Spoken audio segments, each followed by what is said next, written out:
Hey guys, how's it going? My name is Joe Tyrrell and welcome back to the Runoff, the GP blog podcast. It's Singapore Grand Prix weekend, and this time we had a winner that wasn't Max Verstappen. Guys, we're finally all back together. It's been what feels like an absolute eternity, but finally for a podcast, we're all here, all in the same Zoom call, recording the Runoff. How are you both? Yeah, no, I'm good. Thanks, Joe. Thanks for asking. Yeah, no, I thoroughly enjoyed back to Singapore. And yeah, it's good to be back recording all three of us, like you say. It was quite a decent race. There are definitely points in it that you sort of snooze off a little bit. They weren't quite as good, but there were, you know, people going off left, right, and centre, which is kind of what you expect in Singapore. So yeah, no, I thought the rain added a little bit of extra spice to the race. So yeah, no, pretty decent, I thought. And Toby, welcome back. How are you? Yeah, I'm glad to be back. I was just saying before we start recording, I'm still a bit ill. So if you hear any sniffling or coughing, that's probably me. So just try and ignore it and I'll try and cut it out as much as I can. But yeah, I'm like Cam said today, the race wasn't horrendous. I think there was parts of it which obviously were a bit dry, but that's what you get with every single race. So I quite enjoyed it. There was lots of drama and lots of different people finishing in places where we don't normally see them. So I think overall, you've got to be happy with how the race went. Yeah, it was a weird sort of afternoon. We were delayed by an hour before we got underway because of the treacherous conditions. Um, and then we finally got underway, and almost immediately, Sergio Perez made his mark on the race, took the lead, and never really looked back. He was in brilliant form this weekend, wasn't he, Cam? Yeah, no, he was. I think that Leclerc will be very disappointed when you see that a track like Singapore, you've got Verstappen in eighth place. It's going to be a pretty difficult task for Verstappen to make up places, even though he's Max Verstappen around Singapore. It's not the easiest place to overtake. So I think he'd been hoping for a race win to sort of end the drought, really. And he probably should have really got a race win. I thought it was going to come towards the end when went onto the slick tires and Leclerc really closed up. But then the last couple of laps, Perez just pulled out a massive lead again. And yeah, looked pretty in control. Never really looked too threatened. There was never a moment where Leclerc sort of lunged and you thought was actually going to make a move stick or anything like that. So yeah, good day's work for Perez, who will have been sort of hoping for another win after a long time without one for him. Yeah, a really positive result for him. And the only blemish on what has been a really good weekend for him could be the fact that he could get some time penalties, which could mean he gets bumped back down to P2. But Toby, it's good to see him back with a bit of form because it's fair to say he's had a pretty rough sort of 3, 4 months, you'd say, since Monaco. Yeah, it hasn't been the best period of time for him. But just quickly making a comment on the time penalties, I believe the most that he could get, or something that was mentioned, that if anything, it would be a 5 second penalty, which wouldn't be enough to bump him down to second. So there is still a very strong chance that he will be the race victor. But yeah, I think he just looked really good. He led every single lap.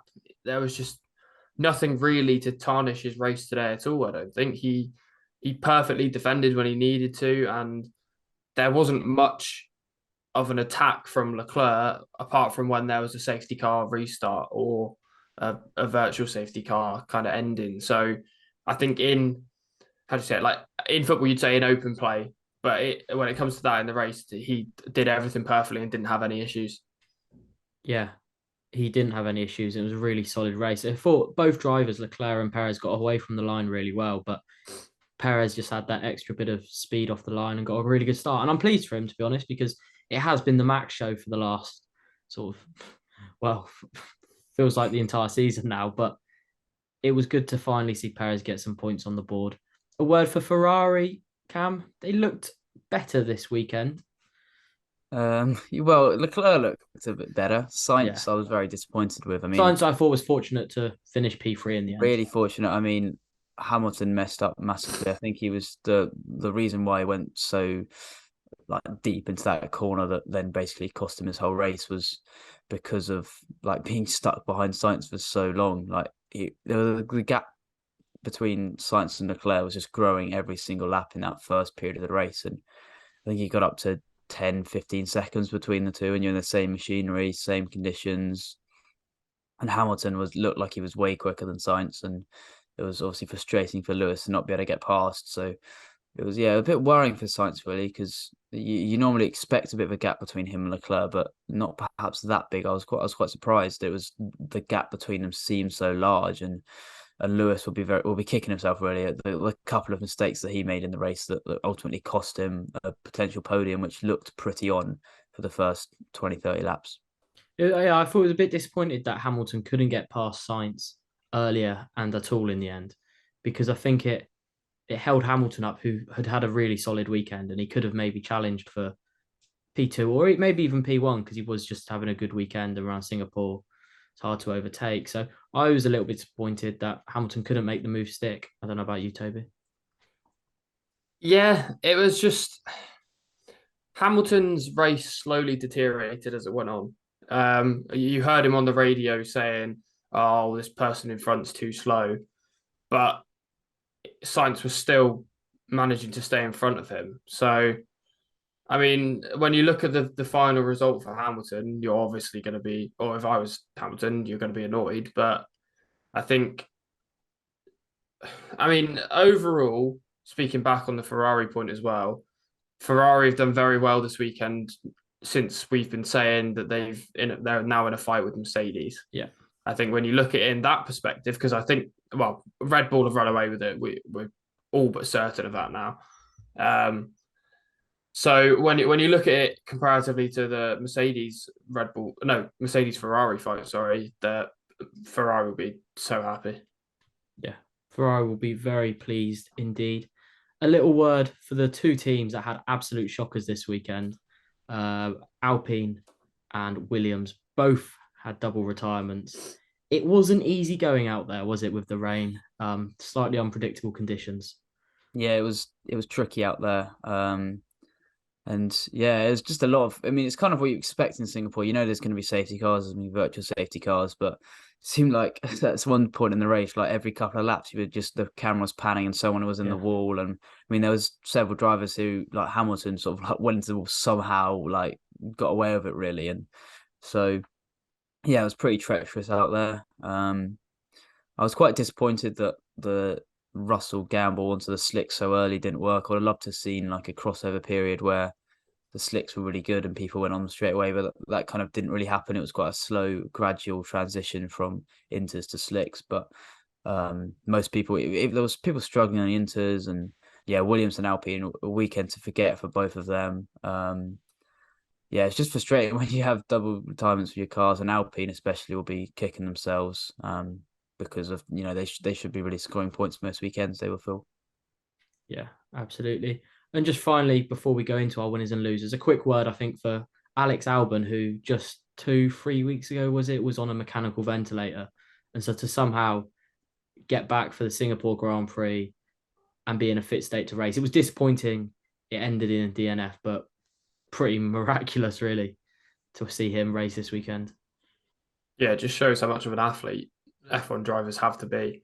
The fact that he's come in, if he didn't have the small issue, he probably would have been. I mean, you say this with any driver though, if they don't have an issue or a crash, they'll be out there for the whole race. But the fact that he, like you said, he got back into the car and was fit enough to complete all of the weekend up until the race and then some of the laps in the race as well, that's just unbelievable.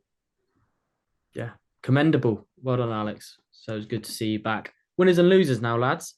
We mentioned there that Alpine had a shocker. We won't dwell on them too long, but given it was Fernando Alonso's 350th race, holds the record, it was one to forget probably for him and Alpine, wasn't it? Yeah, so Alpine are my losers.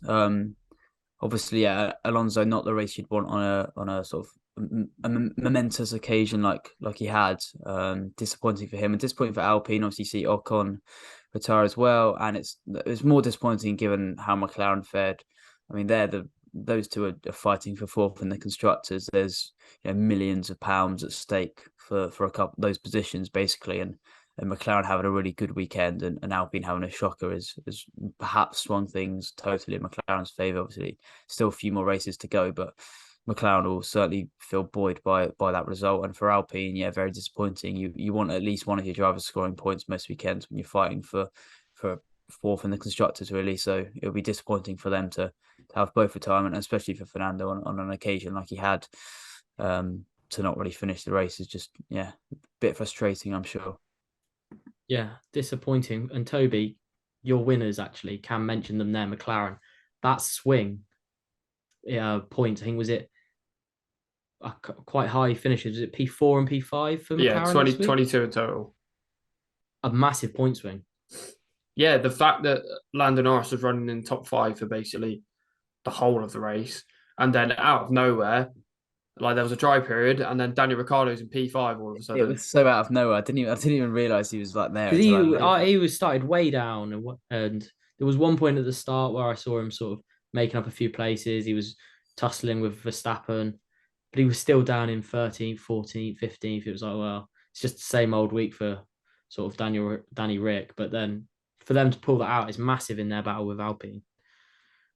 It just like, I guarantee you, if one of us gave our predictions as we'll see a double McLaren top 5, we probably would have been like, oh, Lando Norris, good chance.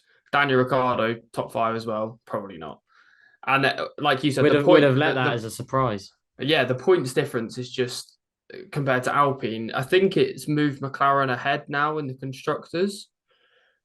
And I'm not gonna lie, I thought it was going to be Alpine that would not necessarily run away with it, but would slowly increase their lead every week. So now to see McLaren back in 4th overall is it's a special and exciting week for McLaren. Maybe this is Danny Rick's turning point. Who knows? Well, your Cam's laughing. You're It's not a convinced. turning point. I mean, he's already lost his seat, so I'm not quite sure it's going to be massive. But maybe it's the race that another team thinks, oh, maybe he's still got some life left in him. Maybe it'll encourage Williams, or I just can't remember who's left. Williams, AlphaTauri, Haas, Alpine. take a punt, Alpine.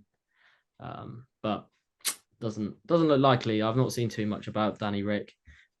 But we'll go back to the losers. It was a weekend which I think held so much promise for Mercedes. And does that make this even more painful for them? The fact that there was a bit of hope there. Yeah, I'd say so. To be fair, George Russell taking I think it was a power unit, a new one, so he had pit lane start. That was always going to be like, okay. They only did that because he got knocked out in Q2, surely. Yeah, 100%. So, but I mean, there was still hope that he would fight through the field. And then as for Lewis, everyone thought that there was a potential podium chance, but he sadly just kind of ruined his own race. And he said that over team radio. He apologized like straight away. And then at the end again, I believe he overshot an overtake on last minute and a half. Yeah, because we were into timed race territory.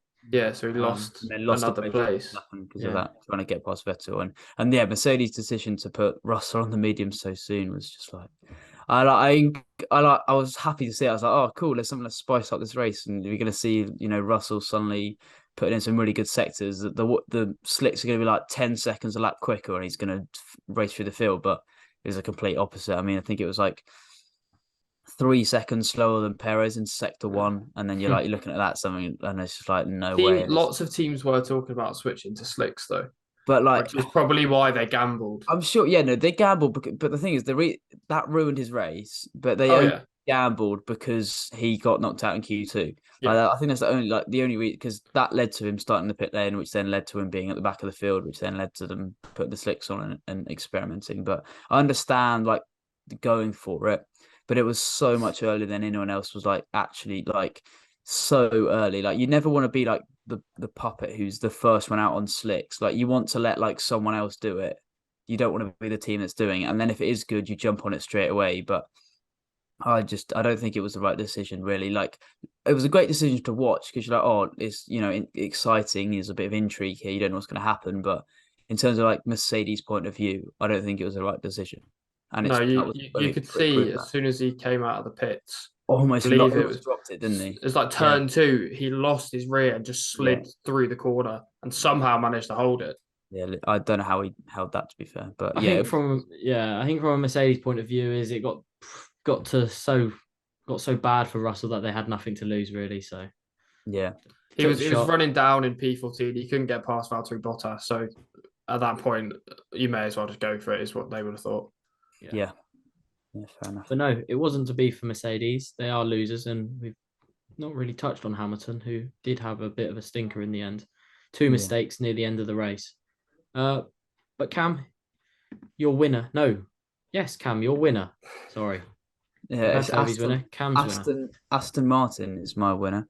It's a bit strange. I wasn't really like I was, watching the race unfold. Wasn't really, I was watching the Manchester Derby in the background as well, and that was very entertaining for sure. And then I was just sort of looking at it, and I'm seeing Stroll and Vettel in sixth and seventh, and I was like, how's this happened? Like I literally, like I was just obviously like that those sort of midfield battles aren't always picked up, and you're more watching the leaders, and sometimes you don't quite see overtakes in the pits or on track that always happen. But it's confused how it happened, and then obviously Verstappen got past Vettel in the end, so it's a sixth and an eighth for Aston Martin in the end. But that's a great result for them. I mean, they've been poor all season, but they showed in Canada, was it when it was wet, that they were really quick in one of the free practice sessions, I think it was.